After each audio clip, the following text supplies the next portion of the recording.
ये मानते हैं कि आपके साथ भीतरघात वाली बात जो होती है वो हुई है यहाँ पे इस बार भीतरघात आपके लोगों ने किया है। देखिए, मैं तो ये मानता हूँ कि मेरा सबने साथ दिया है। जी। जीवन पर्यंत जब तक मैं इस संसार में हूँ, मैं जीवित हूँ, तब तक मैं दुर्गवासियों की सेवा करते ही रहूँगा। उसके लिए ऐसा नहीं है कि पद है तो नहीं, पद है तब भी करेंगे। दुर्ग अपने परिवार को छोड़ थोड़ी देंगे। छत्तीसगढ़ की जनता ने अपना फैसला सुना दिया है। कल 3 दिसंबर को नतीजे आ गए हैं। छत्तीसगढ़ में भाजपा की सरकार बन गई है और कांग्रेस जो है 35 सीटों पर सिमट गई है। कई सीटें ऐसी थी जो चर्चा में रही कि आखिर इस सीटों पर ये फैसला कैसे हो गया। तो उनमें एक सीट थी जो सबसे ज़्यादा चर्चे में रहने वाली, दुर्ग शहर की सीट।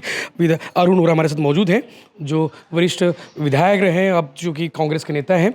ओरा जी, क्या रीज़न लगता है कि ये फैसला जो आया जनता का, क्या कहेंगे?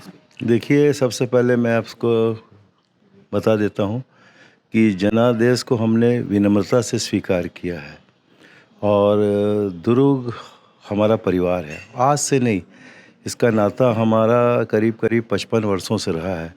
मैं अपना परिवार मानता रहा हूँ दुर्ग को, और परिवार दुर्ग के मतदाता भी मुझे अपने परिवार का सदस्य मानते रहे। वैसा ही स्नेह और प्रेम देते रहे हैं। उस प्रेम में कहीं कमी नहीं आई है। देखिए, चुनाव के नतीजे चाहे जो भी आए, मुझे पहले भी असफलता मिली है, लेकिन मैंने दुर्गवासियों को कभी नहीं छोड़ा। और मैं आपको विश्वास दिलाता हूँ कि जीवन पर्यंत, क्योंकि बाबूजी पूरे जीवन पर्यंत दुर्ग के साथ रहे, चाहे वो किसी भी पद पे रहे हो, लेकिन दुर्ग को कभी उन्होंने नहीं बुलाया। और उसी तरीके से मैं भी कहता हूँ, देखिए, हार और जीत अपनी जगह है, लेकिन संबंध भी तो अपनी जगह होते हैं।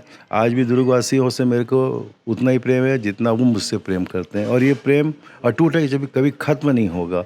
तो ये जो स्थिति निर्मित हुई है, इसमें जिन्होंने मुझे साथ दिया है, मैं उनका दिल से आभार व्यक्त करता हूँ। जिन्होंने, मतलब मैं तो सबको मानता हूँ, सबने मेरा साथ दिया। जो नहीं दे पाए हों तो वो भी मेरे परिवार के सदस्य, शायद मेरे में कुछ कमी रह गई होगी, उसका कारण मैं नहीं सफल हो सका। लेकिन मेरा पूरा प्रयास रहेगा कि मैं ऐसा कोई भी कार्य नहीं करूं।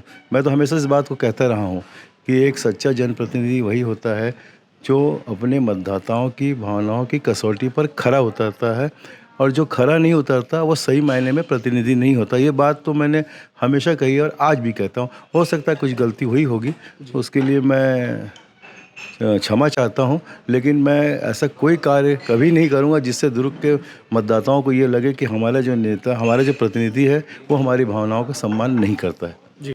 बाबूजी एक लाइन कहते थे मोतीलाल वोरा जी, पद आते हैं जाते हैं, वो लाइन मुझे याद नहीं आ रही ठीक से। देखिए, बाबूजी ने हमेशा, वो शायद वो उनकी लाइन आज आपके साथ गुजर रही होगी वो लाइन। आज वो लाइन मेरे साथ गुजर रही है और मैं हमेशा उसका स्मरण करता हूँ।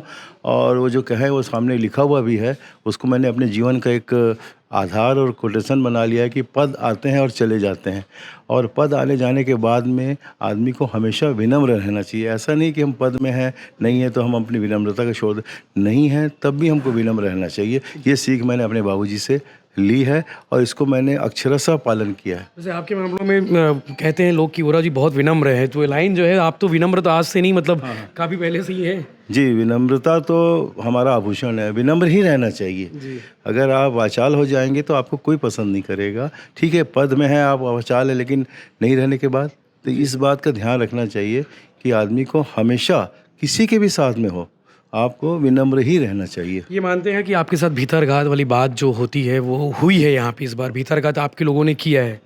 देखिए, मैं तो ये मानता हूँ कि मेरा सबने साथ दिया है, और जिन्होंने भीतर घात या खुला घात किया होगा वो उनका दिल जानता है। उसको मैं उनके लिए कुछ नहीं कर सकता, उनको भगवान भी माफ़ नहीं करेंगे। क्योंकि एक जो कांग्रेस का जो पार्टी का उम्मीदवार होता है, बहुत उम्मीद से चुनाव में खड़ा होता है। अगर उसके साथ ही अगर कोई छल प्रपंच होता है तो इसकी सज़ा हम नहीं दे सकते, इसकी सज़ा ईश्वर ही देता है। घर बैठने वाले तो हो नहीं आप, नहीं, निकल जाओगे एक्टिवा लेके बिल्कुल घूमने नहीं के लिए। बैठूंगा। मैं पहले भी असफल रहा तब भी, और सफल रहा तब भी, मैंने दुर्गवासियों को नहीं छोड़ा। मैंने भी आपसे कहा ना, जीवन पर्यंत जब तक मैं इस संसार में हूँ, मैं जीवित हूँ, तब तक मैं दुर्गवासियों की सेवा करते ही रहूँगा। उसके लिए ऐसा नहीं है कि पद है तो नहीं, पद है तब भी करेंगे। दुर्ग अपने परिवार को छोड़ थोड़ी देंगे। मैं अपने परिवार को नहीं छोड़ सकता। बिल्कुल। गजेंद्र यादव जी के लिए क्या कहेंगे, चूंकि अब विधायक बन गए हैं, कोई काम बचा हो गया होगा, क्या काम जरूरी हो सबसे पहले करने की जरूरत है? देखिए, दुर्ग में विकास की अपार संभावना है। हमने जितना संभव हो सका उन कार्यों को किया। अब मतदाताओं ने जिम्मेदारी उनके ऊपर दी है, उनके ऊपर विश्वास व्यक्त किया, तो उनको मतदाताओं की भावनाओं का ख्याल रखते हुए दुर्ग वासियों का सम्मान हमेशा करते रहना चाहिए। ठीक है, शुक्रिया। ये थे विधायक अरुण वोरा, जो अब जो है चुनाव हार चुके हैं। गजेंद्र यादव यहाँ से भारी मतों से चुनाव जीत चुके हैं और आज उन्हें ये बात, ये लाइन याद आ रही है कि बद आते रहते हैं और चले जाते हैं, पद आने जाने के बाद में आदमी को हमेशा विनम्र रहना चाहिए। मोतीलाल वोरा जी ने ये बात कही थी राज्यसभा के अंतिम उद्बोधन में 23 मार्च 2020 को उन्होंने दिया था। और चूंकि हार की समीक्षा की जाएगी, जैसे उन्होंने कहा कि आखिर हार की रीज़न क्या हो सकते हैं, हार की वजह क्या हो सकती है, इसकी समीक्षा की जाएगी। कल हमने गजेंद्र यादव जी से बात करने की कोशिश की थी जब वो चुनाव जीते थे, तो वो अपने समर्थकों के साथ में थे, काफ़ी खुश नज़र आ रहे थे।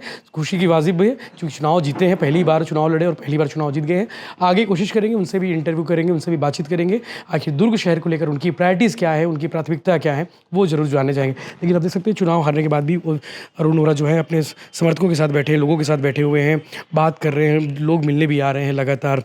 तो आगे जो भी अपडेट होगा हम आपको बताएंगे।